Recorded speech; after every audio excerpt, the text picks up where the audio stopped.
Please note, in order to comply with YouTube policy, this free version of the audiobook has bedroom scenes redacted. If you would like to read the full text, please get the e-book or print version of the story. Chapter 1, Alexandra. I glare at my top-of-the-line MacBook Pro screen, almost unable to believe my eyes. My teeth clench together as I read.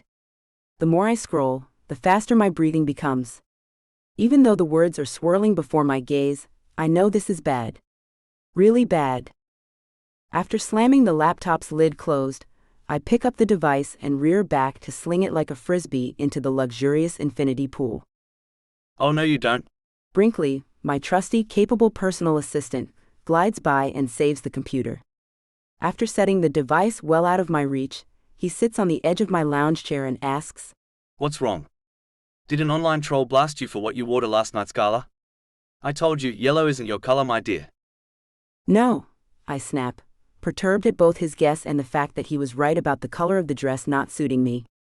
I look completely washed out in the photos. If anyone else dared to speak to me with the brutal honesty, edging on disrespect that Brinkley uses, he or she would be fired on the spot. But I've always had a soft spot for the flamboyant man. Over the years, he has turned into much more than a simple employee. In fact, he's one of my closest friends. He picks up my hand and begins massaging my palm. My pent-up tension immediately begins to release. I tip my head back and take a deep, calming breath. Already feeling better, I say, "If you weren't gay." I know. I'm a total catch, but I'm not into all of that. He waves his hands over my middle. I chuckle at his candor. Got it. When I lift a single, manicured eyebrow in his direction, he immediately picks up on my unsubtle hint and resumes rubbing my hand. So, what was on the computer screen that has you riled up enough to throw your laptop into the pool? I huff out a breath before answering. The Atlanta Bugle ran a huge article about my family as their top news story of the day. That doesn't sound like a problem. There's no such thing as bad publicity, right? I glare over my Gucci sunglasses at him. There is when they are sharing deep, dark family secrets that we don't want anyone to know. Oh? I see. Brinkley nods his understanding. I appreciate it, that he doesn't ask me what the secrets are. Granted, I'm sure he'll look up the blasted article as soon as he's not with me, but at least for now, he's keeping his curiosity at bay. So, what are we going to do about this? He asks, already shifting into efficient fix-it mode. Well, for starters, I'm going to buy the Bugle and fire anyone who had anything to do with the release of that story, I say, plotting aloud. On it. He answers, already on his phone sending out instructions. I love it, that whenever I come up with a crazy, outlandish plan, Brinkley immediately sets it into motion and makes it a reality. The man is a true godsend when it comes to getting things done. He's still typing furiously with his thumbs when I add, I also want to find the source who gave them their information. I paid big bucks to make sure that none of the Morrow family's personal information was leaked after the LifeChat data breach, so we need to find out who is behind this and how they got their hands on our secrets. I'll take care of it, Brinkley tells me, already standing to make some phone calls. Secure in the knowledge that my assistant will quickly get this sorted out, I decide to go for my evening swim. After diving into the perfectly clear 88-degree pool, I let everything else go as I slice through the water. Once my laps are done, I emerge from the pool feeling refreshed and rejuvenated. Brinkley holds a large fluffy towel open for me. As I tie it around my chest, he says, I found the culprit behind the leak of your family's secrets. I'm beyond impressed that my savvy assistant has already managed to get to the bottom of this. He's truly the best at his job. Since I know he'll appreciate a cash bonus more than my praise, I say in a brisk tone, nice work. Tell me. He glances at his phone as if he can't quite believe what he found. It looks like he's just an average Joe, literally. His name is Joe Scott. He owns a small motorcycle repair business. He's single, no kids, his parents are happily married, he has one sister who lives down in the Florida Keys. He doesn't have an arrest record. He pays his taxes on time. Apparently his only vice, if you could even call it that, is collecting classic motorcycles that he rides too fast. Brinkley's voice takes on a wistful tone when he turns his phone screen around to show me the man's picture and says, If only he were gay. Ignoring that last bit, I narrow my eyes at the handsome man's photo and say, You're going to be sorry because you messed with the wrong woman, Average Joe. Chapter 2 Joe. This is my first time in jail, and I'm not a fan. The strip down and cavity search was the most humiliating experience of my entire life. I certainly don't intend to stick around here long enough to be transferred to a permanent prison, where I would have to form alliances simply to survive. I stare at the barren cell's concrete floor, unable to believe that this is my life now. It doesn't make a lick of sense. I'm a nice guy who works hard, pays his bills on time, and keeps his head down. I'm not a criminal who should be locked up behind bars. The only crime I ever commit is riding my motorcycles a bit over the speed limit. Okay, it's more than a bit, but certainly not enough to land me in prison. When the cops arrived at my bike repair shop and took me into custody, I almost couldn't believe my ears as they cuffed me and read off a laundry list of ridiculous, trumped-up charges, including everything from tax evasion to obstruction of justice. I tried telling them I'm innocent and that they must have the wrong person, but their eye rolls made it obvious that they've heard those objections many times before. Although I have no idea what's going on here, who is out to get me, or why, I'm going to get to the bottom of it. That would ordinarily be tough, since the crotchety old judge set my bail at the outlandish sum of $1 million. But I tucked tail and called my kid sister Emmy. That call wasn't quite as physically humiliating as the cavity search, but I would almost rather go through that indignity again than to hear Emmy's bewildered tone when I asked her to get her super-rich boyfriend to front the money for my bail. As the older brother, it's expected that I should be the sibling who has his life together. I want to be the kind of person that Emmy can look up to and strive to emulate, not the person whose calls she has to dodge because I'm asking for handouts. It couldn't be helped, though. Business at my repair shop hasn't been booming lately, so I've been forced to take out some significant small business loans to stay afloat. I don't have the kind of free and clear assets needed to provide a guarantee for a bail bondsman. My parents could have put their house up as collateral, but I decided it was a tiny bit less demeaning to ask Emmy's new wealthy boyfriend for the money than to risk my parents' home. Emmy is disappointed in me. I could hear it in her voice during our phone call, but I'm not sure what else to do. I can't just sit and rot in jail, while whoever is plotting against me creates more false evidence in their bogus case. I'll figure out a way to make it up to my sister later, but for now, I need to get out of here and straighten out this mess before it gets any worse. Proving that money really does talk, a lanky guard appears in front of my cell. His keys jangle in the lock as he says, "Must be your lucky day. Your bail has been posted." I'm already standing at the metal bars, ready to bolt out of here, when the man swings the door open and says, "Sounds like you have some wealthy and powerful friends." Not missing the irony of the situation, I mutter on my way past him, and enemies. Being outdoors has never felt so good. I wasn't on the inside long, but it was enough of a taste of being locked up that fresh air fills my lungs in a way that lights up my senses like it never has before. The sky is a more vivid shade of blue, the grass is greener, and the light breeze smells like freedom. If I'm never caged in a tiny stagnant cell again, it will still be too soon.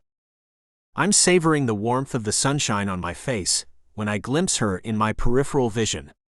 Of course, I recognize her.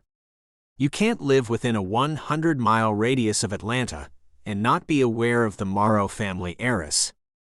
Alexandra Morrow is an icon in this region, known now for her philanthropic work almost as much as she was for her wild party girl ways during her late teens and early 20s. I'm especially aware of the beautiful woman's identity, thanks to my recent deep dive into her family's online archives. It can't possibly be a coincidence that she's here. She confirms my suspicions by narrowing her gorgeous eyes into an angry glare at the sight of me. Her voice comes out in a throaty growl when she says, "You." Somehow, The normally harmless word sounds like an accusation when it slips from her full glossy lips. I give her what feels like an affable smile, but the gesture only serves to make her steady gaze even more fiery. So it's true. You're already out of jail. She sounds perturbed by my freedom. Even though this is the first time we've ever spoken to each other, I have the distinct impression that I've already missed half of the conversation. I'm free, and it feels so good, I reveal, hoping to shift gears away from her openly hostile tone. Not for long, if I have anything to say about it. She looks at her perfectly manicured fingernails, as if they are more important than making eye contact, as she openly threatens me. Look, if this is about that article, I start, but she doesn't give me the chance to explain. Of course it's about that darn article. Her half-shout draws attention from several passers-by. Tempering her tone, she adds in an angry stage whisper, Do you know the damage you've done to my family? Do you even care? She bugs her lovely green eyes out at me, but before I can respond to her outraged questions, she says between gritted teeth, This is all your fault. Hold on, I didn't disclose any information that isn't true. My self-defense only serves to make the Spitfire angrier. You had no right to share anything about us. They weren't your secrets to tell. It's clear that if she could shoot venom, tip darts with her angry glare, I would be her bullseye target, as she adds. I'm going to make sure you pay for your role in this. Wait. Are you the one who had these bogus criminal charges filed against me? I'm stunned that the well-known socialite would stoop to this level, but her proud smile gives me the answer to my question. Putting it all together, I add, and the reason the judge threw the book at me during my arraignment. Looking every bit like a Cheshire cat with her wide grin, she says, My grandfather plays golf with Judge Hardy. Lifting my hands to showcase my freedom, I say, despite all of the questionable strings you pulled, I'm a free man, Al. The irritation vibrates off her in nearly visible waves as she practically spits the words. Don't call me that. Only my closest friends and family are allowed to call me Al. Okay then, Alexandra. Her pursed lips make it obvious that the over-exaggerated way I draw out her full name irritates her even more. She's practically fuming as she openly glares at me, and it suddenly strikes me that I'm actually having fun bickering with her. Suddenly she drops her top-of-the-line cell phone into her classy leather handbag and stands up. In a brisk tone she says, You know what? I've decided that your new punishment for crossing my family is going to be that you have to help me fix the damage you caused. With that, she flips her long hair over her shoulder and flits away, obviously fully expecting me to jog after her and beg to do her bidding. I hold back for a long moment, telling myself that she isn't my boss. Eventually, curiosity gets the better of me, and I do the only thing that makes any sense in this moment. I follow the intriguing woman. Chapter 3, Alexandra. One of the best things about having obscene amounts of generational money is that very few people dare to cross my family. And the ones who do, pay for it. With great wealth comes great power. I try never to take advantage of the lavish amount of privilege I was born into, but I will do whatever it takes to protect my family. If that means putting up with the jerk that tried to take us down, while the two of us fix the damage he caused, then so be it. I'll suffer through this time with him, in order to set things right. When I get to the driver's side of my brand new Mercedes, which I had illegally parked in my haste to face off with Joe, I whirl around to instruct him, You can follow me to my office in your car. The clueless man is all smiles as he walks to the passenger side of my car and climbs in, saying, I'll ride with you. I was arrested at work and delivered to jail in a police cruiser, so I don't have a vehicle here. He's acting like I'm doing him a favor.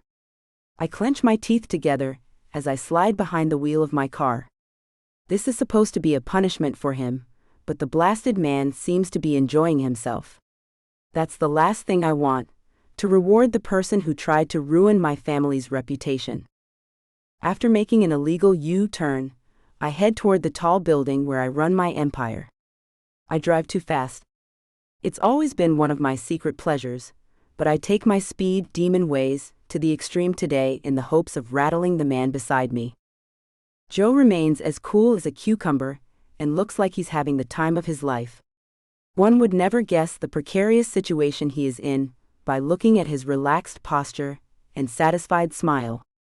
I'll drive us safely, of course. I'm not a lunatic. But that doesn't mean he's off the hook. He messed with my family, and no one gets away with that.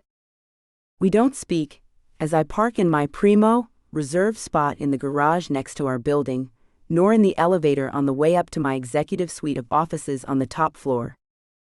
When the elevator doors slide open, Joe lets out a low, impressed whistle as he looks around my plush office. I ignore the tingle of pride that flutters in my belly over his obvious approval. Brinkley and I hand-selected every single item on this entire floor to make it feel like a home, away from home for us, and there's no denying that we did a fantastic job. Brinkley's eyes nearly pop out of his head at the sight of Joe.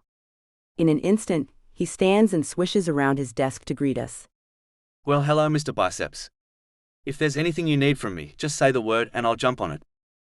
If Joe is bothered by Brinkley squeezing his upper arm or openly flirting with him, he gives no indication of it. I can't help but be impressed that he doesn't seem to have that toxic masculinity streak that so many straight guys have, where they either fear or ridicule gay men. Joe thanks the other man, but doesn't make any requests, so I say, please bring tea service and a snack tray to the executive conference room, along with a powerful computer for Joe. We have a lot of work to do. On it. Brinkley answers, already moving to make my requests a reality. By the time we settle in at the conference table, Brinkley arrives with a laptop. He makes quick work of getting Joe logged into the office Wi-Fi, before hurrying off to get our refreshments. Giving Joe a no-nonsense look, I say, the story with the private information about my family that you stole and sold for a profit has already been pulled from the Atlanta Bugle, and all of the responsible parties on that end have been fired. Joe cringes at the last word, but I keep my gaze steady on him, wanting him to know how serious I am about this infringement. Did you really have to fire them? They were just doing their jobs. His tone is dripping with accusation. Publicly posting that my father is not my grandfather's biological son was their job? I ask, with barely contained fury bubbling in my belly. Yes. He fires back. Anything to do with the Morrow family is a huge public interest story, especially in the greater Atlanta area.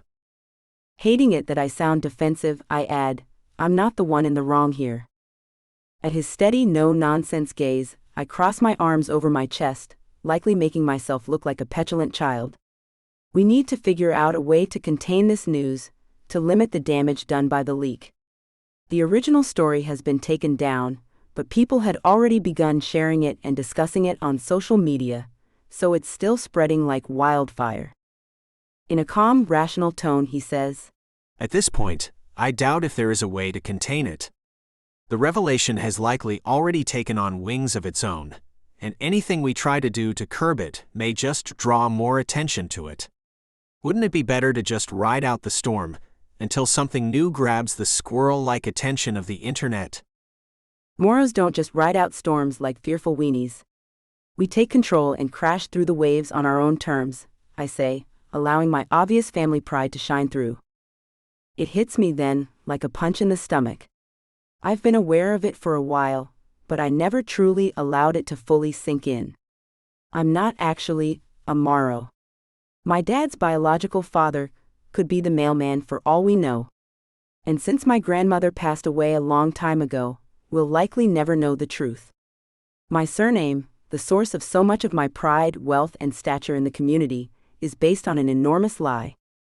Unable to stop myself from being vulnerable, I say through teary eyes, my entire identity is centered around being a Morrow. I'm nothing without my family name. Joe raises his hands to indicate our plush surroundings. I'd say you've done quite well for yourself. You built this branch of the company, Alexandra. It's yours, not your family's. Yes, I've built my own empire, but that wouldn't have been possible without the significant startup capital and door-opening privileges that come from being a Morrow, I admit, unsure why I'm confiding in the stranger who caused this leak of one of our family's biggest secrets. Brinkley unobtrusively enters the room with a rolling cart stacked with all kinds of goodies. I swipe at my cheeks, but he can likely tell that I've been crying. Although I don't keep secrets from my trusty assistant, I don't like allowing him to see me looking weak. Straightening my shoulders, I ask Joe, "How did you find out about my father's paternity? I thought all of our private records were sealed and buried. I hired the best and brightest computer whiz in the country to make any incriminating information about us disappear." Looking proud of himself, he answers, "Oh, they were buried deep, but thanks to the LifeChat data breach, I was able to hack my way through the layers. Apparently, you didn't hire the best after all." "You don't seem like a computer hacker," I say, shaking my head as I try to align the handsome, friendly man before me with my preconceived mental image of a pale, nerdy cyberpunk working to get even with the world in a dank basement. "Oh, I was a total geek in high school, so I spent all of my free time on computers," he answers. Brinkley gapes at him. I wish I'd gone to your school if a hot hunk like you was considered to be a nerd. Joe chuckles good-naturedly, but I give Brinkley a stern look. My assistant has always been completely relaxed, and perhaps a little too at ease with me, but I expect him to be professional when others are in the office. Brinkley gives me a wide-eyed look, as if he's innocent of any wrongdoing. What? You know he's absolutely scrumptious. "That will be all, Brinkley," I tell him firmly, but I can't quite keep the smile from tipping up my lips and completely ruining my irritated facade. After my assistant hurries out of the room and closes the door behind him, I rise to make myself a cup of tea. Thankfully, my back is turned when Joe asks, "So Alex, do you think I'm scrumptious?" Chapter 4. Joe. Alex's back is to me, but I can tell by her alert posture that she feels the same scintillating, vibrating connection between us as I do. Her words deny her attraction though when she scoffs and says, "Scrumptious? No, I find you to be utterly contemptible." "Ouch," I say, dramatically clutching my middle as if she has just punched me in the gut. Since she seems determined to keep me at arm's length, I say, "I'm not sure why I should help you then. What's in it for me?" "What's in it for you?" she screeches, whirling around to face me. "How about if I don't sue you for all you're worth and keep you tied up in court with ever-rising legal fees until the day you die?" Yeah, that would be good. Feeling daring, I add, for a start. But I would also like to be paid for my time. "Paid for your time," she mutters as she returns to her chair with a steamy mug of tea. Yes, I've hit a bit of a rocky patch with my small business. If you're not going to pay me for helping you, then I should really be there trying to keep things afloat, I tell her. My honest admission must strike a chord, because her expression visibly softens before she says, "I would have thought a motorcycle repair business would provide a lucrative, steady income." I'm not surprised that she's researched my occupation. She probably has a file full of information about me that she refers to as a dossier, or some other fancy word that us little people would never use.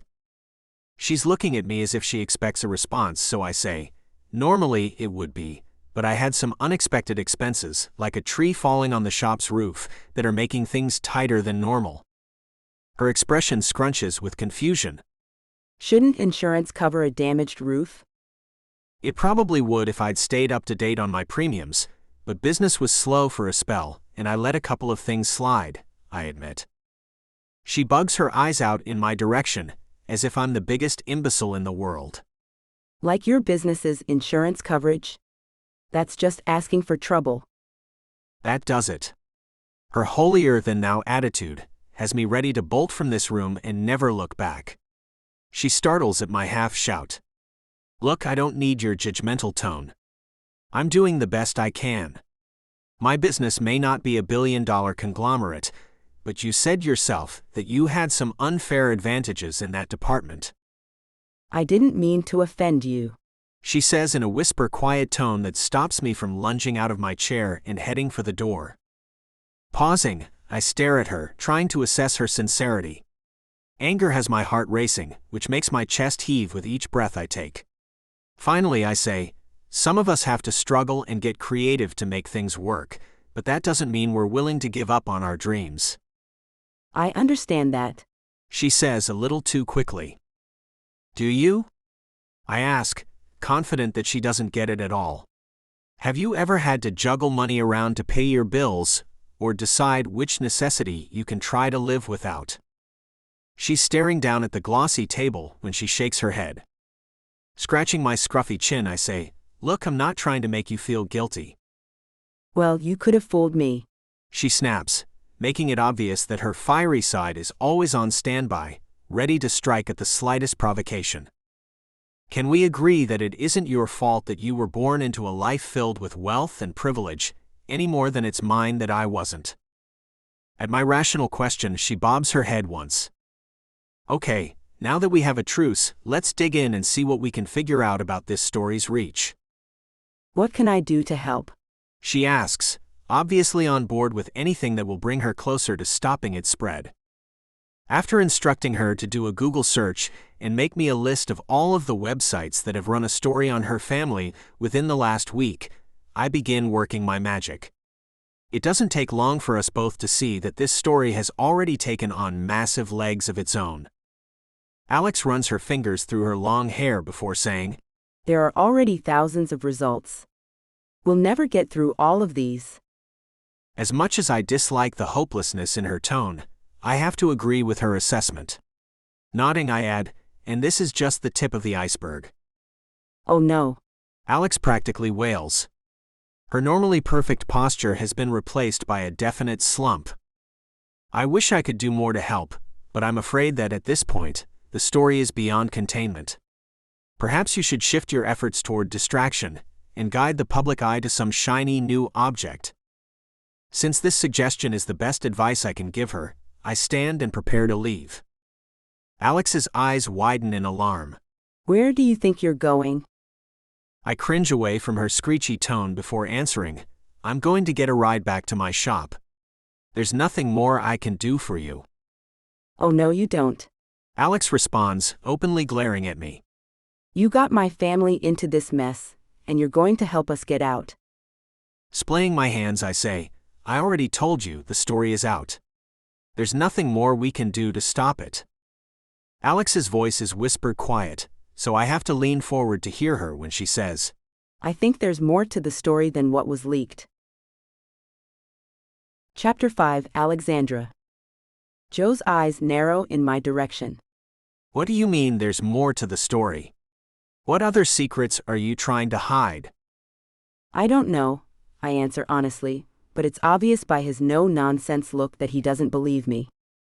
Deciding I'd better explain before he walks out of here and leaves me high and dry, I add, when my grandfather found out about the leak of the story, he was upset, but not nearly as distraught as I would have expected him to be at finding out his oldest son isn't his.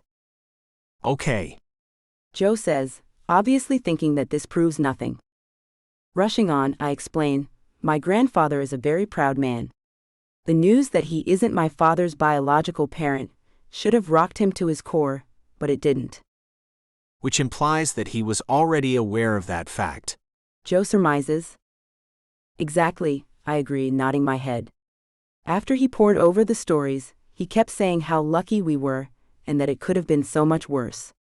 This leads me to believe that you didn't find everything. So, you want me to dig and find out the rest? He asks, sounding confused. Of course. Who would be better at that than you? No one. He responds without a trace of humility. Right, no one, I answer, but his face is still twisted with confusion. But you don't want these secrets to come out, right? So why have me go digging for them? Your original leak about my father's paternity has created a massive amount of interest in our family, I start. You guys are always in the news in the greater Atlanta area. He says. Yes, but we have practically been their sole focus since this story leaked.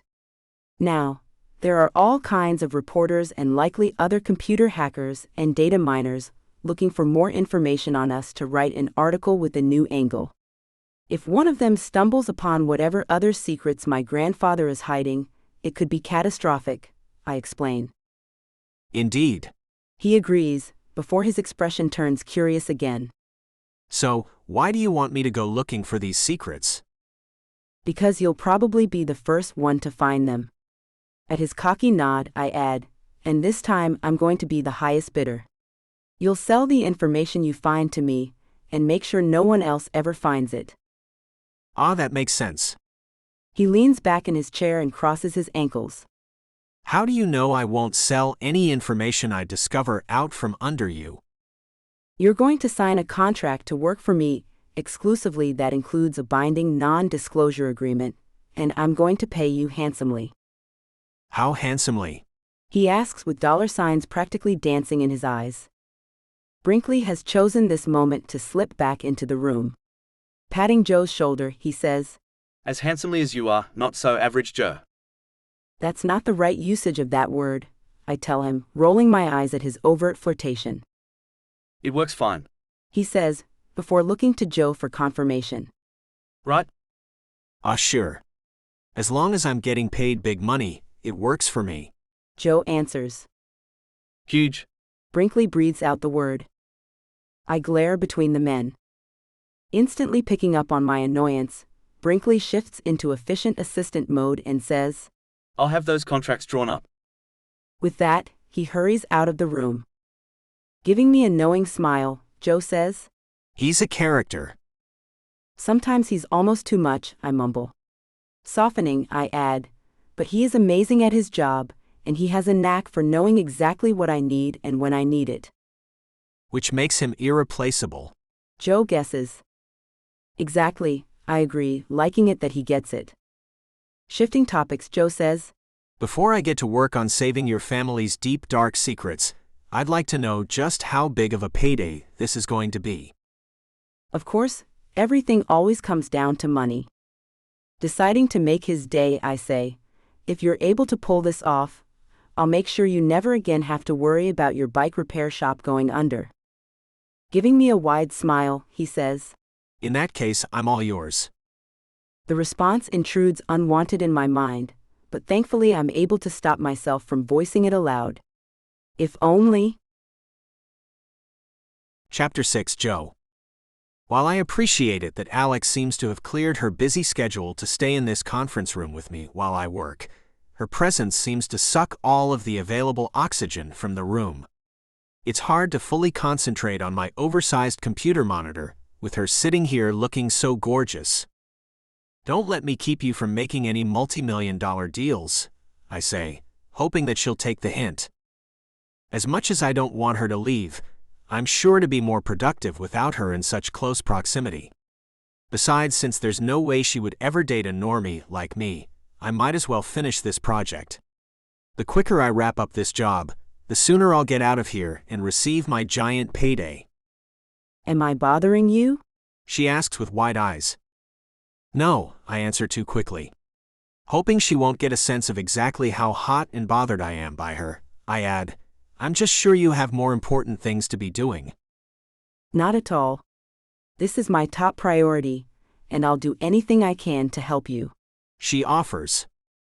I've been keeping her occupied with busywork, which I thought she would tire of within minutes, but she's proving herself to be quite hardworking and resourceful. You type faster than anyone I've ever met. Don't you make mistakes when you go that quickly? Her voice is filled with something that sounds dangerously close to awe. Lots of practice, I answer, still typing rapidly. Without me giving my express permission for the flirtatious gesture, my left eye winks in her direction.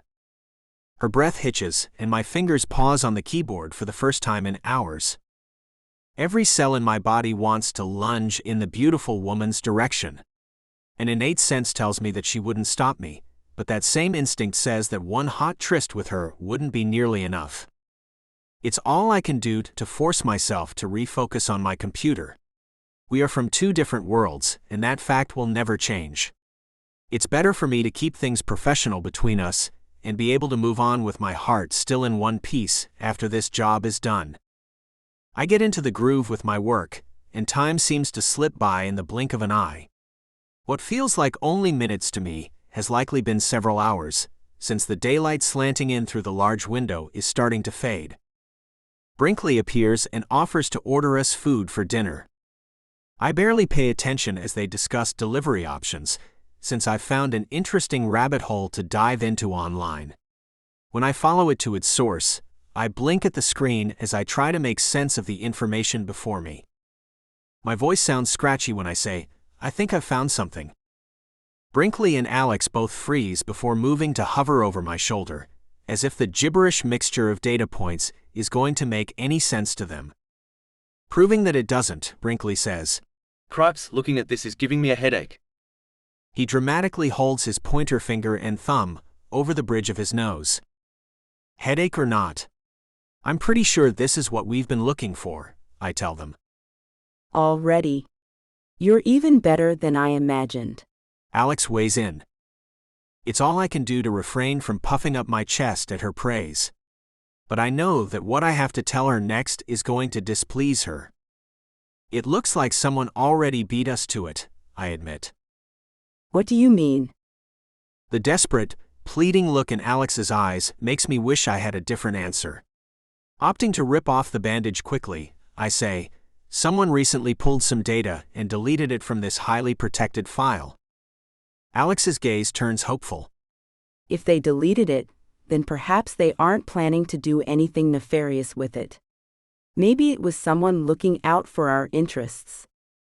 I hate to burst her bubble, but decide that honesty is best.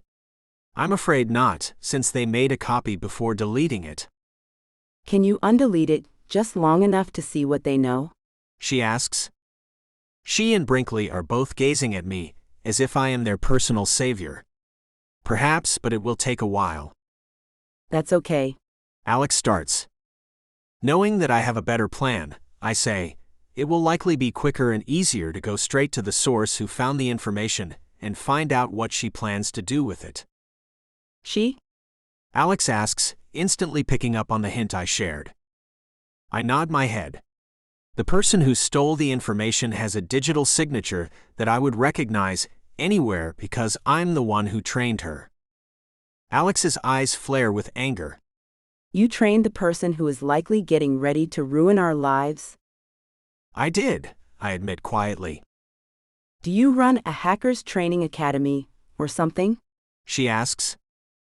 I chuckle at the mental image of an official school teaching people the ins and outs of computer hacking. No, it was nothing like that. What was it like? Brinkley asks. Harlow was my girlfriend, I answer. Alex lets out a huff of breath before saying, Well, start packing because we're going to visit your ex. I nod solemnly before warning her, just so you know. My relationship with Harlow didn't end well. She absolutely hates me. Brinkley claps his hands as he practically squeals. Oh, where I do love drama. I'll go have the private jet fired up. Chapter 7, Alexandra. It almost looked like Brinkley might burst into tears when he found out that he wasn't coming with us on the private jet to track down Joe's data-hacking ex-girlfriend, Harlow. My assistant has been on numerous luxurious vacations with me, so I'm sure his crushed feelings were more about not getting to spend time with Joe than about missing out on the cushy plane ride. I would have probably caved and let him come along, if I didn't secretly want to spend some quality alone time with Joe. The man is a bit of an enigma, a dazzling, magnetic enigma. On the one hand, the information Joe sold about my family and the potential for copycat leaks is wreaking havoc on our lives. The private information he found started a chain reaction that has my grandfather looking wan and truly worried for the first time that I can ever remember. That stoic man is normally able to calmly handle anything that life throws his way. Whatever this additional secret is, has him truly rattled. And none of this would be happening if Joe hadn't started this mess. On the other hand, I'm attracted to Joe in a way that I haven't experienced in a very long time. Too long. He's strong, smart, and so darn sexy. His Henley shirt is a size too small, which allows me to see his muscles ripple whenever he moves his arms. And those blue jeans. Suffice it to say, they hug him tight in all the right places. It's all I can do not to stare and drool. The man exudes raw sensuality from his pores. I can't even begin to imagine how glorious it would be to be redacted. I'm beyond curious to see what his ex-girlfriend looks like. He mentioned that their relationship didn't end on good terms, but does he still have lingering feelings for her? When the two of them see each other again, will it cause a steamy rekindling of their romance? I sure as heck hope not. Even though Joe is merely a contractor doing work for me, and I have no right to stake a claim on him, the thought of him reuniting with his ex-love makes my insides feel jittery and jiggly in a nauseating way. When we board my company's jet, Joe lets out a low whistle, which I now recognize as his way of nonverbally expressing that he's impressed by what he sees. This time he adds, Nice digs. I'm glad you approve. I give him a wide smile, enjoying sharing this plush side of my life with him. When Flo, our flight attendant, asks what we would like for dinner, I turn to look at Joe. Is sushi okay? Not if you want me to eat it. He answers with a look of pure disgust pinching his features. What would you like? Flo asks him. Don't you have any normal food, like chicken fingers or something? Just feed me like a hungry 8-year-old. He answers. I'll see what I can do. The efficient woman responds. Not wanting there to be any confusion, I say, I'll still have the sushi. Yes, Mum? Flo says, already on her way to make it happen. When our food arrives, I grin over at Joe's plate before teasing him. Would you like a juice box with that? Very funny. He grumbles, but the sly grin on his face makes it obvious that he's amused. Proving that he's a good sport, he adds. I prefer chocolate milk with my chicky nuggies. The surprised laugh bursts out of me.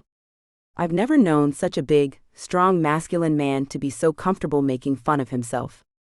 In a matter of moments, Flo presents Joe with a tall glass of chocolate milk with a curly straw.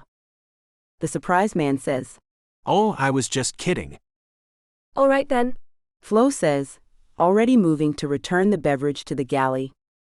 Joe stops her by saying, But since you made it, I'll gladly drink it. When he makes grabby hands for the glass, Flo and I both laugh at the ridiculous man. It's the first time I've ever seen Flo be anything but a staunch professional. The lovely sound of her laughter makes me realize that in all of these years, I've never properly thanked the woman for constantly being on call to drop everything at a moment's notice and fly wherever I say, while efficiently taking care of anything I want during our flights. Giving her a genuine smile, I say, I don't know how you do it, Flo. I've never brought a child on board the jet, yet you had the right ingredients to make this big kid happy. I thumb Joe before adding, You've never failed to make any of my crazy requests a reality. You're wonderful at this job. Thank you. The woman flushes at my sincere compliment. Oh, Miss Morrow, that's so kind of you to say. Call me Alex, I offer, surprised to find that I've never suggested the informality before. Thank you, Alex. The woman says, before heading back to the galley. Joe is giving me a warm smile. You made her day. I guess you're rubbing off on me. Although I make the statement in a teasing tone, there's more truth to it than I'd like to admit. I've been lax about making sure that my staff members feel valued and appreciated, so I silently vow to be better about that going forward. Deep down, I know that I'm not any better than anyone else, but the status and power that comes from my family's wealth can make that fact easy to forget when everyone is constantly jumping through burning hoops to keep me happy. As soon as we finish eating, Flo arrives to clear away our dishes. We have almost 4 more hours of flight time if you'd like to get some sleep. Good idea, I respond. Flo is already walking away when it hits me. The expression on my face must betray how distraught I feel because Joe asks, What's wrong? When I don't immediately answer, he says, Let me guess, there's only one bed to sleep in. Is this your slick way of seducing me? Yes. I mean no. I stammer. At Joe's confused expression I clarify, yes, there's only one bed, but that's not what's upsetting me. Oh, really? Joe waggles his thick eyebrows suggestively.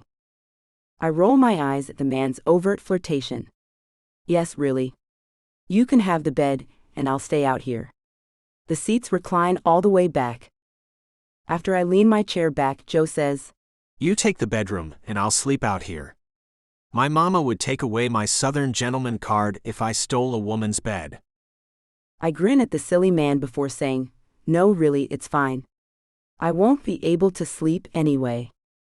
Giving me an assessing gaze, he says, Don't tell me that you're one of those workaholics whose mind never shuts off long enough to allow for sleep. No, it's nothing like that. He continues staring, making it obvious that he's not going to let it go until he knows what is bothering me. Huffing out an exasperated breath, I finally say, I never sleep without my stuffy. You're stuffy. Is that some kind of fancy, high-tech breathing apparatus? He asks, obviously confused. No, he's my stuffed bunny, Mr. Fluffy. It's not an actual rabbit that's been preserved through taxidermy, is it? He asks. You know. That's disgusting, I grouch, annoyed that he would think that of me. He shrugs his wide shoulders. Rich people are an eccentric bunch. Mr. Fluffy is no more real than a teddy bear, I assure him. Despite how much I keep silently telling myself that Joe has no right to judge me, I feel my cheeks heat at the amused look he gives me after my embarrassing admission sinks in. So, the great Alexandra Morrow still sleeps with a stuffed animal every night? He's quirking one eyebrow as if he can't quite believe it. So what? I ask, crossing my arms over my chest. Mr. Fluffy is soft and warm. Snuggling up next to him comforts me and helps me relax. Joe shifts in his seat before saying under his breath, I never imagined that I'd be jealous of a stuffed animal. Chapter 8 Joe. 1 minute Alex seems like a tough-as-nails business mogul. Then the next, she does an about-face and admits that she can't sleep without her stuffed bunny. She's so different than I expected her to be, in wonderful, intriguing ways. Unable to resist flirting with her, even though I know I'm dancing with danger, I offer, I could sub in for Mr. Fluffy and curl up in bed with you tonight. I hold up my arms in her direction before adding, I'm an excellent cuddler. The surprised chuckle bursts out of her before she's able to tame it. I bet you are, but that sounds like a colossally bad idea. I wince as if she has physically injured me.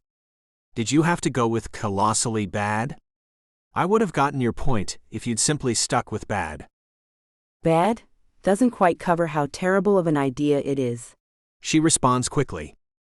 The wide grin that spreads across her face lets me know that she's enjoying our silly banter as much as I am. Ouch, okay, I say. Well, if you're going to spend the night roughing it out here in this ultra-luxurious leather seat that reclines all the way back, then I guess I will too. Such a gentleman, she murmurs. Turning serious, she adds, but I have lots of work to catch up on, so really, take the bed if you want it. I shake my head to decline, but her attention has already shifted focus to her laptop screen. Feeling dismissed, I lean my chair back and decide to just close my eyes for a minute. The next thing I know, the pilot announces that we are making our final approach, and for Flo to prepare for landing. After Flo does a final check on us, Alex glances up at me over her computer screen. Good morning, sleepyhead. I use the automatic button to raise my seat, before yawning and stretching my arms high over my head. Did you get any sleep? No, but I don't need much, she says. Oh, Morrows aren't like us mere mortals, huh? I tease her. Exactly. She agrees. I'm so glad you get it. We grin like fools at each other, which makes me hopeful that she enjoys my company even half as much as I enjoy hers. In a flash, we land and are whisked from the plane and into an awaiting limo. As we ride in the back of the car toward the current address I dug up for Harlow, it hits me that I'm about to walk straight into the lion's den with Alex by my side. Perhaps I should go in alone to see Harlow, I suggest, even though I'm fairly certain that Alex will never go for it. Proving me right, she scrunches her manicured brows together before saying, I didn't come all this way to sit in the car. Narrowing her eyes, she guesses. Are you scared to have me meet your ex? Do you think she'll tell me something embarrassing about you? No. I try to sound firm, but my voice comes out in a higher pitch than normal, as if I'm a teen struggling through puberty. Alex presses her lips together, making it obvious that she doesn't believe me. I stare out the window at the passing scenery, silently cursing myself. In trying to dissuade Alex from talking to Harlow, I've somehow managed to make it even more intriguing to her. All too soon, we arrive at the small house that bears the address listed for Harlow. Looking out the limo's window as our driver pulls to a stop, Alex says, I hope she hasn't already left for work. I scoff at the mere idea of it. At Alex's questioning gaze, I say, Harlow is not an early riser. The only way she isn't here is if she's still out partying from last night. Alex gapes at the local time on her phone as if she can't imagine someone staying out until the next day, but she refrains from commenting on it. My nerves kick into overdrive as the two of us approach Harlow's front door. Showing no signs of apprehension, Alex opens the screen door and pounds on the thick wood of the home's front door. When we don't hear any signs of life from inside, she begins relentlessly pressing her pointer finger into the doorbell. I see that patience isn't one of your virtues, I tease her. Alex shrugs. We came all this way, so we might as well make sure she's awake. From inside the house, we hear a muffled voice say, Sheesh. Hold your horses. I'm coming. A rumpled, irritated, and still, beautiful Harlow swings the door open. What the heck is so darn important? Her sentence cuts off abruptly at the sight of Alex. Wide eyes travel back and forth between us as Harlow obviously struggles to believe that the two of us are on her front porch. What? Why? Joe? Harlow asks, clearly hoping that I'll help her make sense of this. Hello, Harlow. May we come inside? I ask, a little too formally. The woman nods her head and swings the door wide open. Swiping a hand down the t-shirt and shorts that she obviously slept in, she says, I'd have gotten dressed and cleaned my house if I'd known you were coming. She turns and narrows an accusatory glare at me. I know she wouldn't have bothered getting ready or tidying up for me. She's worried about the great Alexandra Morrow viewing her as a slob. Not wasting a moment, Alex dives in. We're here to see if you've done anything with the private information you found online about my family that you copied before deleting. Understanding dawns in Harlow's expression before she says, I'm biding my time and taking offers before making a decision on how to proceed. I can practically see the dollar signs dancing through her mind as she pictures everything that she can buy with a healthy chunk of the Morrow fortune. As if she has dealt with this 1,000,000 times, Alex nods before saying, I see. Since I intend to be the highest bidder, how about if we save us all some time and cut straight to the chase? How much would you like in order to sell this information to me and forget that you ever saw it? Harlow's eyes sparkle with excitement as she tries to figure out how high she can go without scaring the other woman away. Obviously trying to up the ante, she rubs her chin as she pretends to think it over. I don't know. The information I have on your grandfather is really juicy. I could make big bucks by selling it to the news outlets, then doing interviews about it. I might even be able to score a book deal out of it. Alex lifts her chin before asking again. How much? Well, it seems to me that buying this secret and my silence is worth at least $1 million. Harlow says. Her eyes dart to Alex's as she tries to gauge if she has overshot. Done. Alex answers immediately, already diving into her Louis Vuitton briefcase for the contracts. Harlow peeks over the top of the case before saying, I was half expecting this to be full of cash. No one deals in cash anymore, except drug dealers and money launderers. Alex explains as if she knows all about such nefarious characters. During a quick call to Brinkley, Alex hands her cell phone to Harlow and says, He needs your bank account routing details for the money wire. Harlow's eyes are wide with disbelief as she accepts the phone and relays her banking information to Alex's efficient assistant. Once that is taken care of, Alex drops her cell phone back into her oversized handbag, retrieves a thick business card, and says, The money should be in your account by end of business day tomorrow. If it's not, contact Brinkley and he'll get it taken care of. Harlow stares at the card as if it is made of alien material. Just like that? She snaps her fingers. It almost feels like I should have asked for even more money. Alex shrugs her shoulders, letting the other woman know that she could have likely gotten more if she'd played her cards right. This gesture makes Harlow's face pinch with annoyance. It hits me then that some people will never be happy. If someone had told Harlow before we arrived here this morning that she would have $1 million headed her way in the next 24 hours, she would have been thrilled. Now that it is actually happening, she's focusing on the fact that she might have been able to negotiate for an even higher amount. Harlow barely glances through the stack of contracts before signing and dating them. Once she finishes, she hands them along with a thumb drive to Alex, saying, "That's the only copy of what I found." Very well, Alex says, before turning to leave. She stops in her tracks and turns back when Harlow speaks again. You know, when you guys first arrived, I thought maybe the two of you were a couple. Harlow scoffs loudly at the ridiculousness of her first impression. Alex tilts her head to the side and asks, What's funny about that? Everything. Harlow says, as if it should be obvious. When Alex remains frozen, silently demanding an explanation, Harlow sputters. You're a billionaire goddess, and he's... She indicates me with one hand as she searches for the right insult. Finally, she says, He's nothing. He's just an ordinary average Joe. I stare down at my feet, hating it that Alex is hearing how other people view me. For some reason, the captivating heiress seemed to overlook my mundaneness, but she won't be able to continue to do that with Harlow pointing it out to her. That's how you view Joe? Alex asks. Her tone is filled with disbelief, which makes me raise my head to look her in the eyes. Her gaze searches mine as Harlow answers. Yeah, have you met him? He barely makes ends meet with that stupid motorcycle repair shop. He spends all of his free time staring at a computer screen. There's absolutely nothing remotely special or remarkable about him. I can't tear my gaze away from Alex as she absorbs this information about me. It had been fun having her take an interest in me, even if it was only as someone who could help her with her family's problem. Now she'll see me through the tainted lens of Harlow's disdainful view of me. Going in for the kill, Harlow reveals.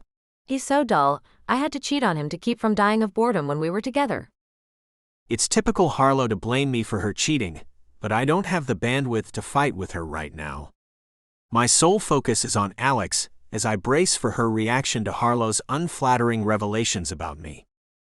Just as I'm becoming convinced that Alex is going to run from here, repulsed by my lack of interesting traits, the elegant woman drops her briefcase and purse to the carpet. Never breaking her gaze from me, she says to Harlow, You're wrong about him. With that, she rushes forward and kisses me senseless. Chapter 9, Alexandra. I can't believe I kissed Joe. I'm normally the one being chased in romantic relationships, not the aggressor. But I just couldn't stand to listen to that awful woman insult the gorgeous, irresistible man for one more moment, especially since he looked so dejected, as if her beratement was somehow deserved. And wow, our chemistry sizzles. I've never felt a simple kiss in such a massive way. Every single cell in my body came alive and tingled with energy. I didn't want to pull back from his soft lips, but since we were standing in his rude ex's living room, we had to stop. The limo ride back to the airport was awkward and silent. Now, we're sitting on my private jet with our shoes off. I have my feet curled up under me in the seat, and I'm trying to figure out how to address the giant purple elephant in the room. Taking a deep breath, I say, Look. At the exact same moment, Joe says, I appreciate. We both pause and offer to let the other continue. Rather than allowing this uncomfortable back and forth dance to continue, I say in a firm tone, You go first. Okay. I appreciate what you did back there. Joe tells me. Narrowing my eyes, I ask, What do you mean? I mean how you gave me that fake kiss to convince Harlow that I'm not the boring, average man that she knows me to be. That was really sweet of you to make me look good in front of her. He says. Although I'm sure his words are meant to be kind, they leave my mind swirling. My breath comes in quick, shallow pants as I realize that the two of us viewed that kiss very differently. Eventually, I find my voice, but I sound winded when I ask, "You think I kissed you to prove something to your ex-girlfriend?" Of course. Why else would someone like you kiss someone like me? He asks, sounding utterly sincere. In this moment, I absolutely despise Harlow and anyone else like her whose condescension has made Joe feel this way. He deserves to be appreciated for the unique, wonderful man he is, but people from his past have apparently spoken down to him so much that he started to believe they were speaking the truth. After taking a deep breath, in an attempt to steady my voice, I answer in as clear of a tone as I can manage. I don't do anything to impress anyone else. I kissed you because I wanted to, Joe. His gaze searches mine, assessing. You wanted to kiss me. Why? Because I like you, Joe, a lot. You're hardworking and smart. You don't take any bull from anyone. You treat women with respect. You don't talk down to anyone. You're kind and thoughtful. You're talented. When you look at me, it feels like you're peering straight into my soul. And kissing you left me breathless and craving more. His lips part during my bold monologue. He gives me one of those deep, assessing looks that leaves me feeling as if I've been laid bare before him. Deciding I may as well go all the way in, I add, "You deserve to be with someone who appreciates you and cherishes your relationship. Harlow was crazy to cheat on you, because she was lucky to have you. If you were mine, I wouldn't even look at anyone else. I would be completely yours." My words do the trick. In one swift, smooth movement, Joe releases his lap belt and lunges in my direction. Our lips meet, and we devour each other hungrily, as if we've both been starving for the other's touch. When we finally force ourselves to break apart, we are both breathless. I am desperate for more, and by the delectable way his jeans are redacted, it's clear that he is too. I use the intercom to let Flo know that we'll be in the bedroom suite and do not wish to be disturbed. Then Joe and I race toward the back of the plane. As soon as I close the bedroom's door behind us, Joe whirls around to face me.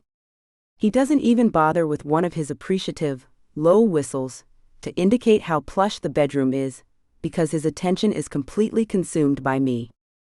He uses both hands to brush lightly up my arms, creating a scintillating tingle in his wake. My skin burns with pleasure from his touch, and I don't ever want this heated sensation to end. When he tilts down to press his lips to mine, my eyelids fall shut and I let out a redacted. My own body is warring with itself as the urge to feel him redacted now battles with my desire to make our first time together last as long as possible. After the mind-numbing kiss ends, his palm lifts to cup my cheek as he gazes down at me with an addictive, adoring look. "I want you so much," I whisper, fully meaning it. I've never wanted anyone with this much intensity. He responds in a husky tone. Raking his fingers through my hair, he adds, My entire body is drawn to you, on a molecular level. "Yes," I murmur, since his words perfectly mirror how I feel, even though that's not how I would have worded it. This time when he tips down to kiss me, he pulls me into him, and I dig my fingers into his hair. We kiss as if we both need the connection, as much as we require air. We're desperate, and clinging to each other as if our very survival depends on the meeting of our lips and tongues. When we finally pull apart, I'm frantic for more. I unbutton my silk shirt, before allowing it to slide off my shoulders. As I reach back to unclasp my bra, Joe quickly shucks his shirt. His gaze lands on my redacted, just as I let the lacy undergarment fall from my fingertips. Perfection. He breathes out the word, before kneeling down to redacted. I arch my back as heat simmers and travels along my spine from his touch. His rough fingers ignite fire, then redacted, until I'm completely lost in him. When one of his hands redacted, he wraps his free arm around my waist as support to keep me from falling. Despite how marvelous his touch feels, I want to relax while I redacted, so I grunt out the word, bed. Immediately understanding, Joe releases me and stands. It's all I can do not to whimper at the loss of his touch, but I remind myself that it's only temporary, and that the best is yet to come. He watches me intently, as I redacted. I stare mesmerized as Joe responds in kind, redacted.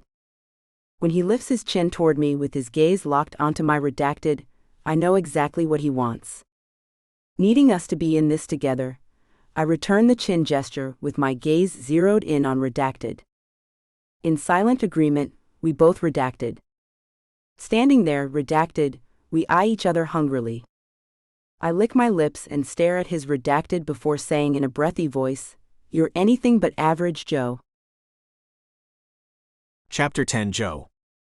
Being redacted with Alex on a private jet is beyond my wildest fantasy. The look of longing she's giving me almost feels too good to be true, but the tingle of pleasure racing along my skin beneath her gaze tells me that this is as real as it gets. When I glance toward the bed, Alex immediately moves to comply with my silent demand. That's right, Alexandra Morrow is redacted waiting for me to join her. Not bad for a guy who was nearly bankrupt and in jail yesterday. But it's not just Alex's clout and sophistication that make her so darn desirable. Beneath all of the wealth, status, and notoriety that comes naturally with her surname, she's a living, breathing, beautiful, vulnerable, smart, and real lady. And she has my back like no other woman ever has. She proved that when she came so vehemently to my defense when Harlow began insulting and berating me. Seeing Alex riled up like that on my behalf was absolutely irresistible. Gazing down at her gorgeous redacted, I murmur, "This is a dream come true." For me too. She whispers. Taking a hold of my hand and pulling me toward her, she says, "Now, get down here and show me how above average you are, Joe." "Yes, ma'am," I reply, already moving to lie down beside her. We face each other on the bed, with our bodies touching in all the right places. The air practically crackles with anticipation as we clasp hands. My skin buzzes everywhere we connect. Unable to hold back a moment longer, I tilt forward and press my lips to her soft, full ones. Proving that she's just as desperate for this to happen as I am, Alex deepens the kiss. She moans into my mouth, and it's redacted. Our hands release and begin redacted. My mind goes numb as redacted. By the satisfied sighs escaping her lips, it's clear that she's enjoying herself as much as I am. My redacted. Despite how much I want to savor every moment of this delectable foreplay with Alex, it's agony not to be redacted. Yes, she breathes out the word as she redacted. Redacted. Shaking with the effort of holding back, I ask, "Are you on the pill?" Alex's eyes shoot open. I can't believe I forgot about protection. You're messing with my normally logical brain, Joe Scott. When she leans away, I silently curse myself for bringing it up. I may have just ruined my one and only chance of being intimate with Alex. Once we're no longer alone in this fantasy suite on her jet, she'll quickly realize that there's no place in her high-class life for a normie like me. It's not until I see the foil-wrapped packet in her hand that I'm able to breathe a sigh of relief.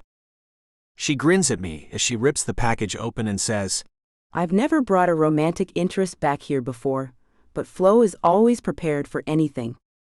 Returning her happy smile, I say, "That woman deserves a raise." Absolutely. Alex agrees before redacted. I hiss a breath in between clenched teeth at her delicate touch. She wastes no time before redacted. To miss it would be an absolute tragedy.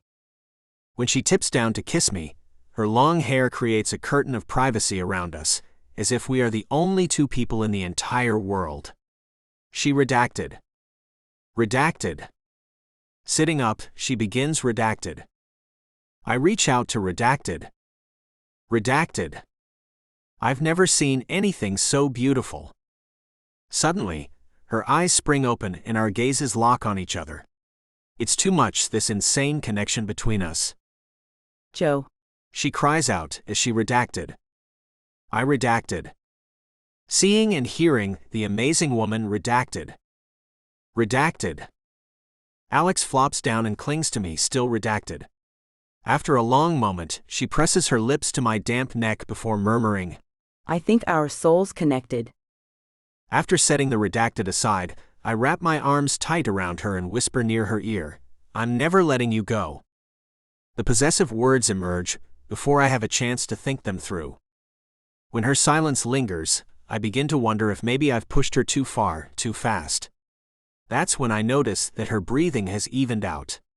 Grinning to myself, I realize that super powerful business mogul Alexandra Morrow actually does sometimes sleep. Chapter 11, Alexandra. I can't believe I fell asleep sprawled out redacted. I've never been relaxed enough around a man to let my guard down enough to doze off like that. And I was completely out too. The proof of that is the drool pooled on his shoulder when Flo's voice rouses us via the intercom to announce our impending landing.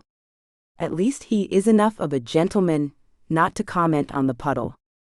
We quickly get dressed. Joe looks as rugged and handsome as ever. I look like a rumpled mess.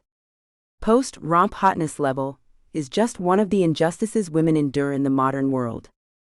Luckily, Joe doesn't seem to mind that my makeup is smudged or that my hair is mussed.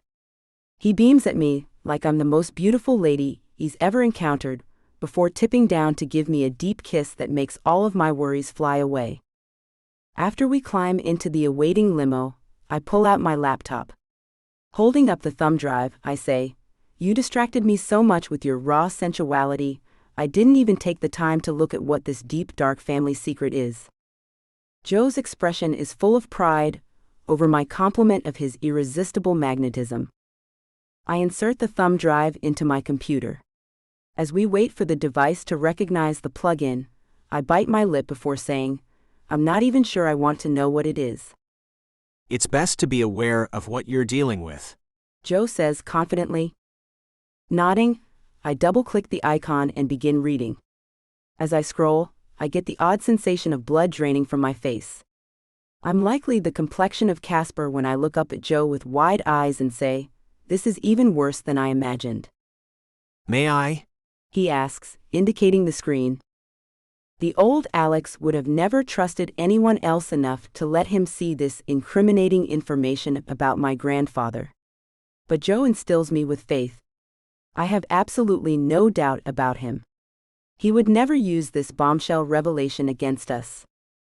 I turn the laptop screen toward Joe, and his eyes quickly scan the documents. When he finishes, he looks at me and says, "Wow, that is not what I was expecting." "Me neither," I agree, still not quite able to believe the truth. We sit in stunned silence for a long moment. Eventually, I say, "I'm not quite ready to talk to my grandfather about this. I need to think about what I want to say first, so I think I'm going to go into the office for a few hours. Work tends to clear my head."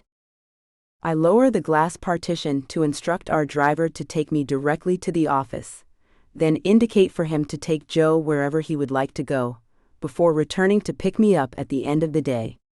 The professional man nods his understanding before I reclose the divider.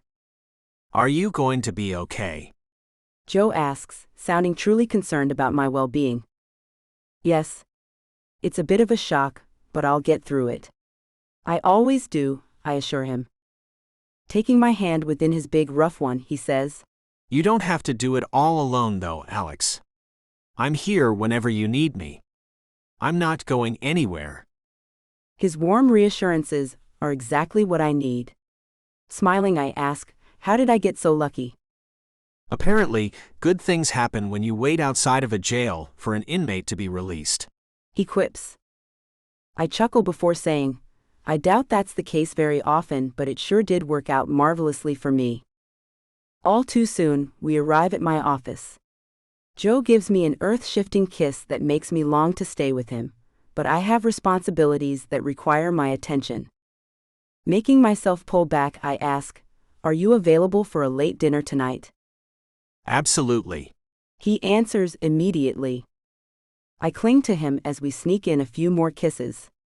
Eventually, I force myself to get out of the limo by promising myself that the sooner I finish working for the day and face the inevitable confrontation with my grandfather, the sooner I can be back in Joe's loving embrace. As expected, The moment the elevator doors open to my top-floor office suite, Brinkley begins rattling off urgent matters that need my immediate attention. Within seconds, I am swept into the constantly churning, high-stakes world that being a CEO of a worldwide conglomerate entails. Throughout all of the key decisions and strategy calls that I make, Joe is never far from my mind. I think I may be falling in love with him. It's fast and terrifying but true. I already can't imagine going through life without him by my side. I just hope he feels the same way. The hours pass by in a blur. By the time I reach a break in the action, it's dark outside my office's floor-to-ceiling windows that provide a sweeping view of the Atlanta skyline. My stomach grumbles to remind me that I haven't eaten anything in hours. Just as I'm picking up my phone to request that Brinkley order me something to tide me over until dinner with Joe, my assistant barges into my office. The normally unflappable man appears stressed. His hair is even askew, which is a far cry from its usual gelled perfection. His voice is frantic when he asks, "Have you heard?" "Heard what?" I ask with dread already filling my gut. "Someone leaked your grandfather's medical records that show he is sterile." My heart sinks into my stomach. My grandfather is a proud man. Having the world discuss and make speculations on such a private detail in his personal medical history is going to devastate him. And that's not all. Brinkley hints in an ominous tone. As much as I don't want to hear anything more, I need the bandage ripped off. At my impatient look, Brinkley adds, "They're saying that your father and his siblings are your great-uncle's biological children." It's worse than a punch in the gut. Even though I saw the medical records and paternity tests that indicated this news earlier today, having other people gossip about the scandal of my grandfather's brother siring his children is too much. My head is spinning when I say through gritted teeth, I'm going to kill Harlow. We had a deal that ensured her silence. The quiet, sinister threat must be frightening, because Brinkley begins backing out of my office. "I'll get her on the phone and patch her through immediately." Within moments, he has her on the line. Without bothering with a greeting, I say to the woman, "You're going to be sorry for this." Harlow's voice is shaky when she says, I know it looks bad, but I swear it wasn't me. I gave you the only copy of the information I found, and I haven't said a word about it to anyone. Maybe someone at the medical facility leaked the information. I shake my head as I say, "After all of this time? I don't think so." Well, someone else must have known because I did not break our agreement. She says vehemently. She gasps in a breath as the idea hits her. Maybe it was Joe. I scoff at the mere idea of it before saying, "You're really grasping at straws here." But Joe has held a grudge against your family ever since your grandfather fired his dad and kept the artificial intelligence technology that he was working on. Blood roils in my head, and I get the distinct impression that I might pass out, even though I've never done so before. Not seeming to sense the hurricane of emotion she's creating inside me, Harlow adds, I'm sure that's why he went after your family in the first place. I can't listen to her anymore. My vision swirls before me as I hang up the phone and stare down at my laptop. I've been so busy with work today that I didn't even notice, but the port where I inserted the flash drive Harlow gave me is now empty. Chapter 12, Alexandra. This nightmare seems too awful to be real, but the bright flashes of light and yelled questions leave little doubt that I'm in the midst of the scandal of a lifetime. Somehow, I managed to make it through the swarm of paparazzi stationed outside my office building and into the awaiting limo. I instruct the driver to take me to my grandfather's estate. He needs his family now, and I'm too upset and devastated to confront Joe just yet. My heart shattered into a million pieces when I realized that Harlow wasn't lying to me about Joe's vendetta against my family. It was easy enough to fact-check that Joe's dad used to work for Morrow Industries and was let go after he made a major AI discovery. All Morrow employees sign over the rights to any inventions and intellectual property created during their terms of employment. Joe's family has a valid reason to have a grudge against my grandfather, but I can't believe Joe used me like that. I'd thought he was different. Even though it happened fast, I truly believed that we had something special and were falling in love with each other. I'm such a chump. The group of paparazzi outside of my office is nothing compared to the vast sea of interviewers and videographers camped outside my grandfather's palatial estate. As the wrought iron gate slides open to grant us entry to his driveway, the boldest members of the group pound on the limo's windows and holler out questions, obviously hoping to get the inside scoop. I turn back to watch as the gate automatically closes behind us. Luckily, the reporters aren't allowed to follow us onto private property. The last thing my grandfather needs right now is to have cameras shoved in his face, while people demand answers to invasive questions. Although I have no idea how to comfort him or what to say to make this better, I know that I need to be here for him. This is what family does. We stick together in times of crisis. As the car pulls to a stop in the circular driveway, I glare at the shiny motorcycle parked just ahead of us. It doesn't make sense for Joe to be here, unless he came to rub this betrayal of confidence in my grandfather's face even further. But I can't imagine who else would be here on a bike. I'm not ready to face Joe, but I can't leave my grandfather to deal with him alone. The older man must be devastated, and I hate it that I was so recently cavorting with the enemy. As soon as the somber butler guides me into the formal parlor, I'm surprised to see my grandfather and Joe sitting near the blazing fireplace and sipping from glasses of cognac. Oddly enough, the two men are smiling at each other when I barge into the room. Both of their faces light up with surprise and delight when they see me. I rush over to stand in front of my grandfather. He stands to give me a hug, saying, "Alexandra, what a wonderful surprise." It hits me then. Somehow, he hasn't yet heard. Joe is likely here to savor the look of devastation on the older man's face when he finds out that his deepest, darkest secrets have been revealed to the world. We need to talk. Alone. I speak to my grandfather, but glare in Joe's direction when I emphasize the last word. "There's no need to leave your young man out of anything, darling." My grandfather assures me. He's not my anything, I answer in a flat tone. "Well, he should be." Grandfather weighs in with a jovial smile. I have to hand it to Joe. He's skilled at fooling all of us. But I'm about to burst his bubble. Before I can formulate the words to share the awful truth, my grandfather says, "Joe came to see if there is anything he could do to help control the story of the century out there." When grandfather waves his hand in the direction of the front gate, I gape at him and ask, "You already know about the breaking news?" "Of course, dear. I may be old, but I'm not loopy." He lightly chastises me. Right? I just thought you'd be more upset about it. Shaking my head, I say, in any case, you shouldn't be friendly with Joe. "Why ever not, sweetheart?" Grandfather asks, sounding truly perplexed. He's the one that leaked this entire story, I say, openly glaring at the man who stole my heart, then stomped on it. Joe's head whips back at my accusation at the same time as my grandfather begins laughing. I stare at the older man, whom I've looked up to for my entire life. He has always seemed so with it, and on top of everything, but his laughter in this moment makes me wonder if he might be beginning to lose his mind. Grandfather's eyes still look sharp when he turns serious and says, "Joe started all of this, but I finished it." Unsure what he means, I give him a perplexed look. Splaying his large liver-spotted hands, my grandfather says, "Joe didn't leak the news of my sterility or my brother's affair with your grandmother. I did." Chapter 13. Joe. Alex's grandfather explains to her that he was sick of living in fear that his biggest secrets might be revealed, so he decided to grab the bull by the horns and tell the story himself. He apologizes for not warning her, and the rest of their family, in advance, and Alex is quick to forgive him for not giving her a heads up.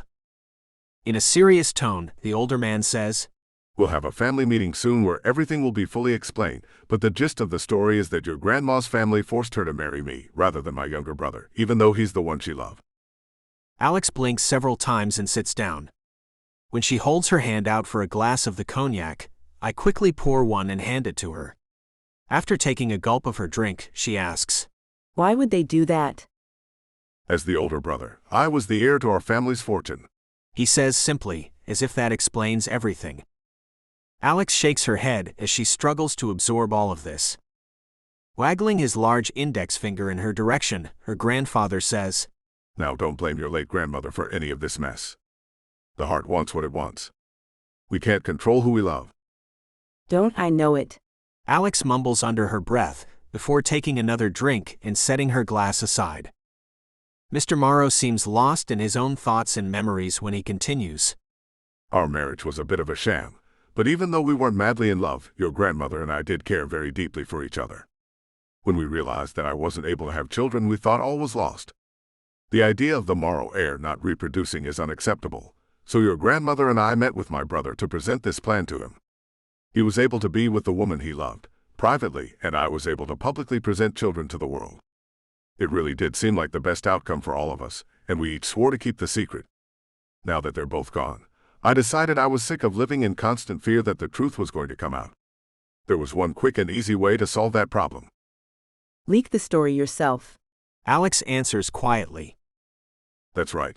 Her grandfather responds. Staring out the window, he adds in a pensive tone. And you know what? Having the truth out there isn't nearly as bad as I worried it would be. In fact, it's a huge relief to not have this giant secret weighing me down. The story will probably make the news for a few cycles, then disappear into the archives as soon as the next big scandal hits. Probably. Alex agrees before moving to stand by her grandfather. She takes one of his large hands within her delicate ones. It was very brave of you to come forward like this. I didn't think I could possibly be any prouder to be your granddaughter, but somehow you managed to become even more brave and amazing. Alex's words are clearly exactly what the older man needed to hear. Tears are shining in his eyes when he pulls her into his arms and says, I'm so glad you see it that way. My biggest fear was that you wouldn't consider me to be your real grandfather anymore. That could never happen, she assures him as they hug. When Alex steps back, a few tears have escaped and blaze trails down her cheeks. She swipes impatiently at them, as if they are a giant nuisance.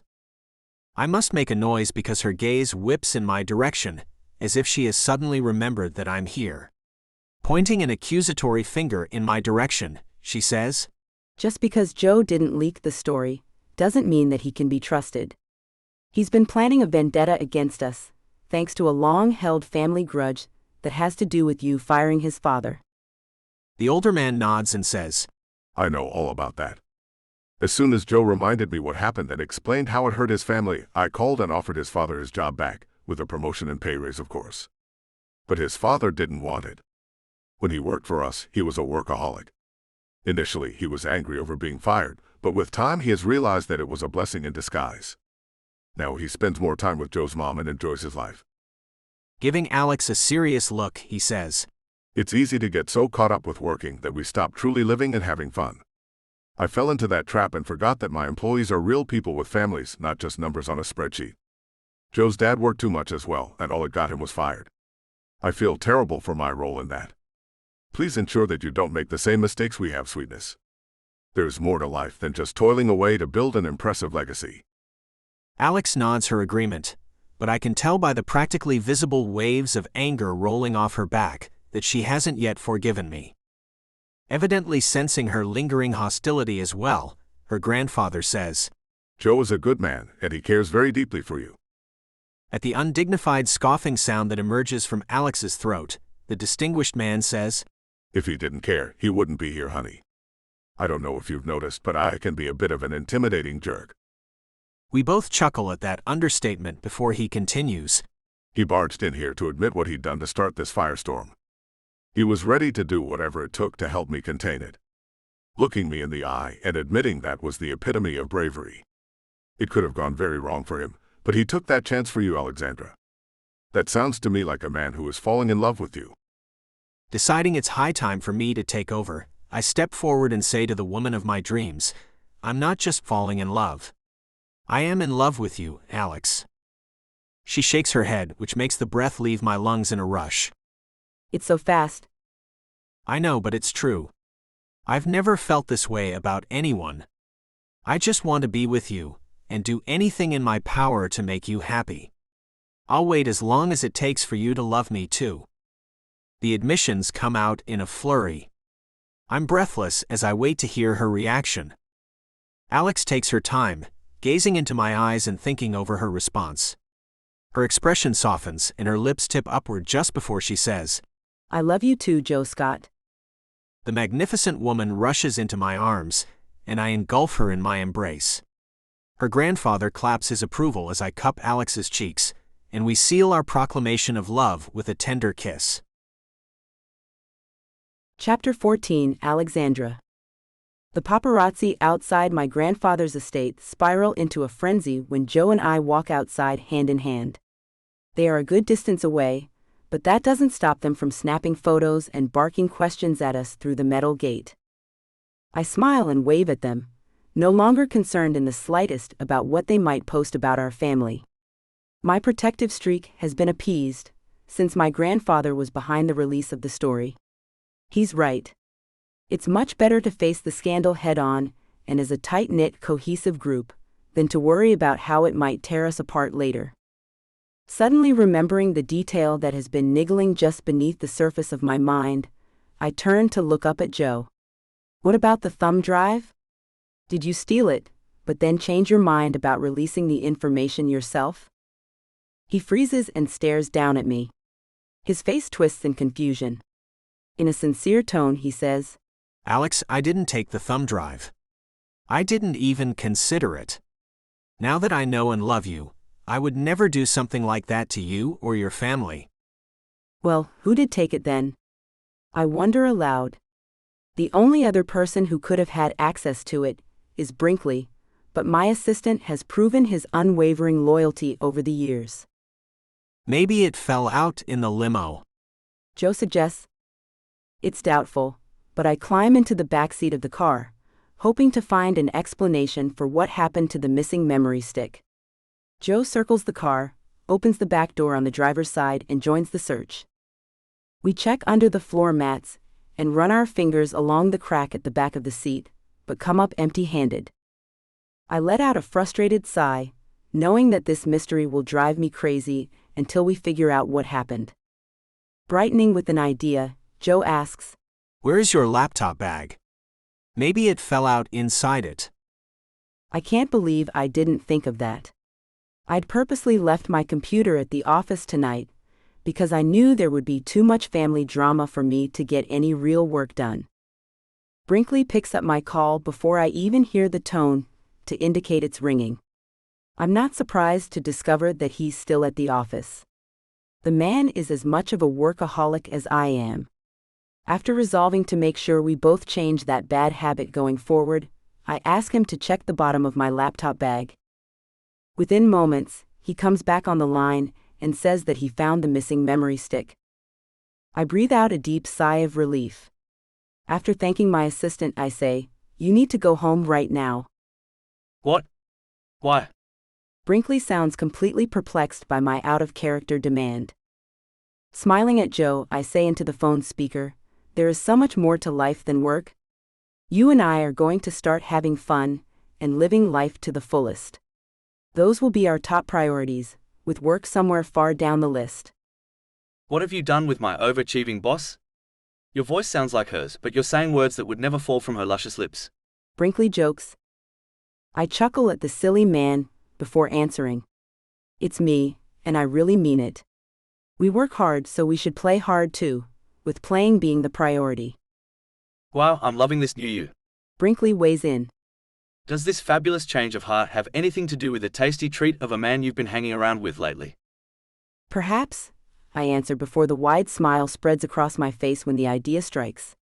Deciding to go all in with my new attitude, I say, I'll see you tomorrow morning. Let's get to the office around 10. 10. Brinkley screeches. I hold the phone out away from my ear, until he tempers his tone to say, Girl, you won't believe how gorgeous I am when I get plenty of beauty rest. Chuckling and shaking my head even though he can't see me, I say, Can't wait.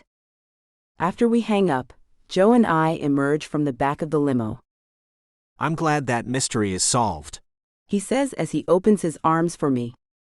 Without hesitating a moment, I relax into his embrace and lean my head on his wide shoulder with a happy sigh. How about if we send the limo driver home, so you can ride with me tonight? He murmurs before pressing a sweet kiss to the top of my head. My spine stiffens as I admit, I've never ridden on one of those death traps before. Death traps? Joe teases me, pretending to be insulted. If you truly want to live life to the fullest, there's no better way than to let the wind whip over you on a motorcycle. I don't know. I say slowly, as I search my mind for a valid excuse not to ride with him on the terrifying two-wheeled machine. I promise that I'll take good care of you, he tells me in a sincere tone. Realizing that there isn't any arguing with that, I let the limo driver know that he is done working for the night. The man tips his hat and quickly leaves, likely not wanting to give me the chance to change my mind. Joe carefully places his helmet on my head and adjusts the strap under my chin. Concerned for his safety, I ask, "What about you? You need a helmet too." I'm going to be super careful, he promises. There's no denying the tiny thrill that shivers down my spine at the realization that he doesn't carry a second helmet with him. That's proof that he doesn't often bring anyone with him on his bike. From now on, I intend to be the only woman he even considers letting snuggle up behind him as he rides. After we're situated on the bike and it rumbles to life, Joe pulls my arms around his waist and turns back to say, "You can hold on to me as tight as you like." I squeal and grip a hold of his middle as we take off down my grandfather's driveway. After the gate opens, Joe carefully maneuvers us through the mob of aggressive paparazzi. Once we're clear of them, he takes off. When I glance back, I'm surprised to find that none of the pests are following us. Suddenly enjoying more freedom and happiness than I ever remember feeling, I lift my arms up, tip my head back, and savor riding into the night with my dreamy Georgia guy. Epilogue, Alexandra. I've packed and repacked my Louis Vuitton suitcase several times. Although my personal stylist sent over a plethora of clothing items that she called super yacht chic, I can't seem to decide on the perfect options to bring on our trip to Hawaii with Joe's family. Joe is in a relaxed position on the enormous bed, with his hands folded under his head on a stack of pillows as he watches me fret. "What about this?" I ask, holding up a navy blue and white romper. "It looks great," he says for the umpteenth time. At my frustrated scowl, he adds, "You're going to look fantastic no matter what you wear, and my family is going to love you." He is zeroed in on my true worry with that last bit. Flopping down beside him on the bed, I practically wail, "What if they hate me?" "How could they possibly hate you?" he asks, sounding utterly sincere. Giving him an exasperated look, I say, "Oh, I don't know. Maybe because my grandfather fired your dad, or because I had you thrown in jail." "They'll forget about all of that once they see how great you are," he says confidently. Lightening the mood, he adds, "No matter what clothes you're wearing." I know my clothes are a trivial matter, but they are one of the few things that I can control in this situation. I desperately want your sister and parents to like me, but it feels like I'm fighting an uphill battle against their preconceived notions about me, I admit. "Alex, your reputation may intimidate them a bit at first. But as soon as they see that you're a real person who has weird quirks and gross habits, just like the rest of us, they're going to adore you." Pouting my lips, I ask, "What do you mean by weird and gross?" As he lifts Mr. Fluffy in the air, he answers, "Do all grown women who run international companies need to snuggle with a stuffed animal to get to sleep at night?" "Okay, perhaps that's a little weird," I admit as I snatch my soft bunny back from him. "It's weird but very sweet," he murmurs near my ear. My eyes fall shut at his soft-spoken words until I remember the rest and say, "But sleeping with a stuffy isn't gross." "No, but your shower wall hair art is," he fires back. "You don't like the little, hairy hearts I leave for you?" I ask, pretending to be hurt. "Oh, they're lovely, and I enjoy finding them," he assures me. "But other people might see that as a bit gross." "Perhaps we shouldn't mention Mr. Fluffy or my hair artistry to your family," I suggest, worried that they might think I'm a raving lunatic. But that's just it, Alex. Those oddball quirks are part of what make you so amazing. I love you even more because of those peculiarities that help make you so unique. Lifting my palm to cup one of his scruffy cheeks, I say, "Wow, I never imagined that being called weird and gross could be so heartwarming. You really know how to romance a lady." And you know how to win over a man. Speaking of that, is there any way you could have all of the bogus criminal charges against me dropped so that I don't end up back in jail? He asks. Brinkley is already taking care of it, I promise him. With that settled, he kisses me deeply. Instantly, my concerns about his family's opinions of me and our complicated history together sail away as Joe and I become lost in each other. Sea Dreams, the classy megayacht that Joe's sister's boyfriend Dane Wilder chartered for their family during our Hawaii trip, is beyond impressive. Although I had never met the notorious billionaire in person before, we travel in the same influential circles and know many of the same people. Dane and I chat amiably as we sip champagne and wait for our bags to be brought on board the ship. When I realize that Joe's family has gone silent, it dawns on me how rude it is of us to effectively exclude them from the conversation by talking about socialites and business moguls, whom they don't know. Giving his parents and sister Emmy a shy smile, I say, "Sorry about chattering on like that with Dane. I doubt if you guys care to hear about Buffy Killingsworth's personal chef drama." Joe gives my shoulder a reassuring squeeze, and Emmy says, "Oh, don't give it another thought. Dane is the biggest gossip queen I know. He's having the time of his life dishing with you." I'm not a gossip queen. The billionaire pretends to pout before brightening and saying, I'm a gossip king. We all laugh at the surprisingly down-to-earth man. Even Danielle, the quiet teenager they brought with them, chuckles. Dane and Emmy seem to have unofficially adopted the wide-eyed girl and her adorable baby, Natalie. The four of them haven't known each other long, but they already seem like a cohesive family unit. Apparently, time isn't a factor when it comes to loving the people you are meant to be with. The boat's captain explains that our chief stewardess has a migraine, but he assures us that the other two stews, Demi and Tori, will make sure we have a wonderful trip. Demi steps forward and offers to take us on a tour of the massive ship. When we reach the plush primary suite, the pretty stew says to Dane, As the primary charter guests, I assume that you and Emmy will be staying in this room. He surprises us all by saying to Emmy and Joe's parents, We would love it if the two of you would take the big suite. Mrs. Scott pats her chest dramatically as she looks around the luxurious room and oversized ensuite bathroom with the huge sunken bathtub. Oh my? Really? Absolutely. Dane answers. The love of my life wouldn't exist if it weren't for the two of you, and for that, I am eternally grateful. Tears pool in the woman's eyes as Dane gallantly kisses the back of her hand. Lightening the mood, her husband makes a typical dad joke. I always dreamed that someday we might be able to live off of our kids. Since they've both wisely chosen wealthy partners, it seems that we may finally be able to reap the rewards of raising them. He lets out an exaggerated Oof. when his wife playfully smacks at his chest. We're all still chuckling as we leave the loving duo to relax and enjoy their opulent suite. Demi guides us to a twin room with a portable crib. Does this room work for you, Danielle?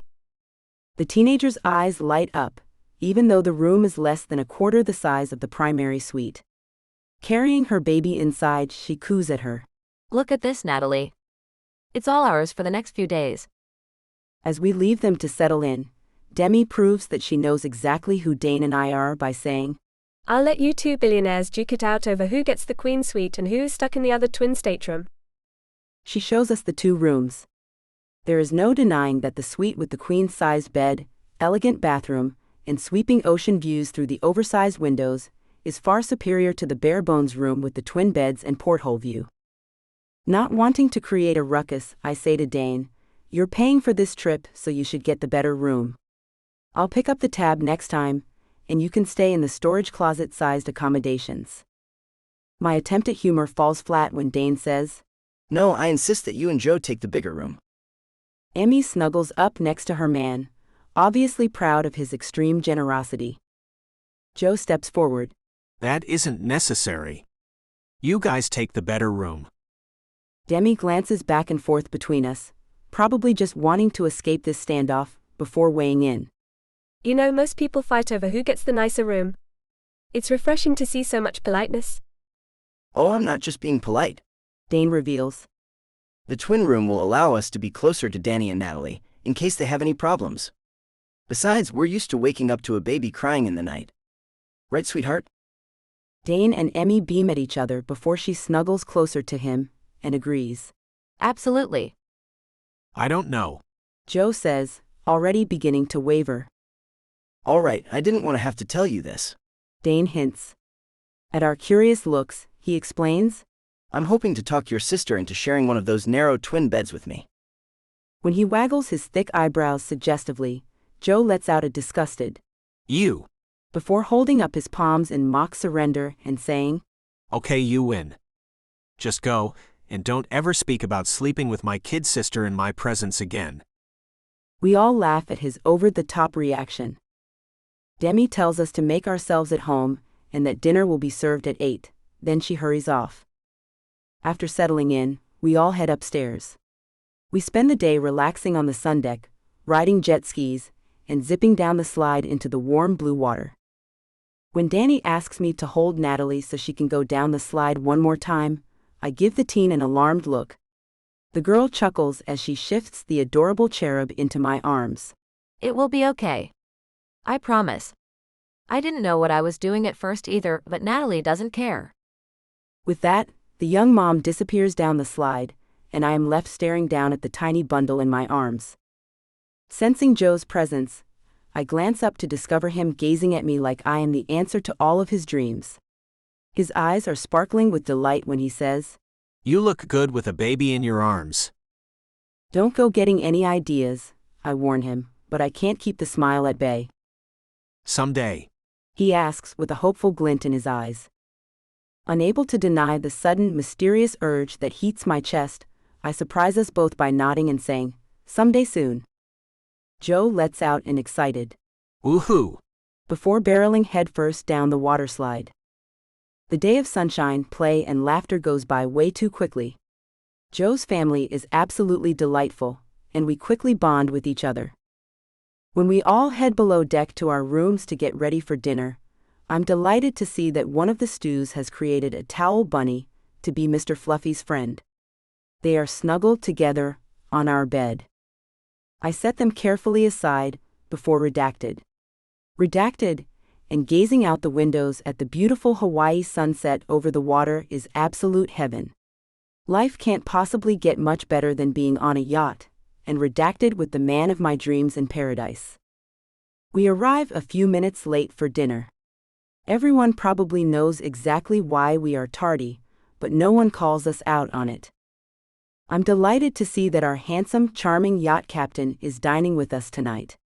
Captain Hudson Harrison is the exact opposite of the crusty, cranky old seaman I would have expected to have this job.